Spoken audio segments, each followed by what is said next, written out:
Scientific progress is made through research, and that research often involves theory and experimentation or observation in the case of fields like astronomy.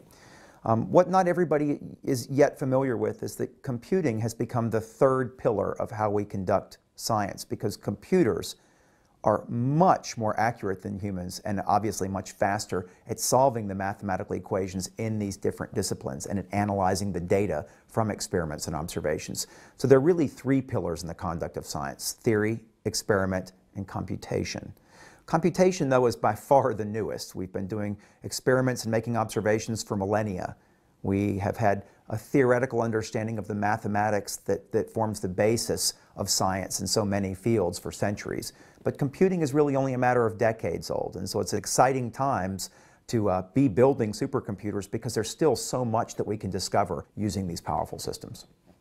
The Stampede project is going to enable us to deploy a tremendously powerful computational system, and that system is configured for a wide range of different scientific and engineering problems. Things like designing new drugs and designing new materials, understanding weather and climate better, producing energy more effectively from oil reservoirs, and discovering more efficient ways to generate energy from green sources.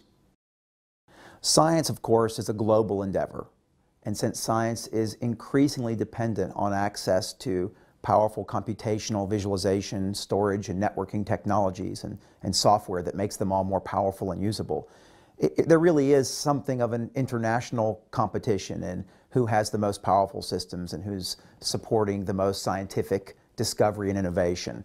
The National Science Foundation's XD program is one of the U.S.'s responses to ensure that researchers at U.S. institutions have tremendous capabilities and have a scientific capability that enables them to make discoveries. A project like Stampede, to deploy an unprecedented kind of new supercomputer and operate it successfully for 4 years and ensure that new scientific discoveries are made continuously on this by researchers across the U.S. It really isn't a one-institution project. It takes a big team to do this.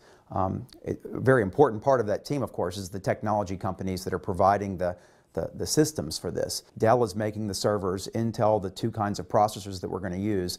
In addition, we have a team of academic experts, not only from across UT, but from around the country, that are working with us to make sure that we're configuring this system in the most optimal way for science and engineering. And we're deploying the most useful software on it that really provides tremendous capabilities as well as usability for these different research projects.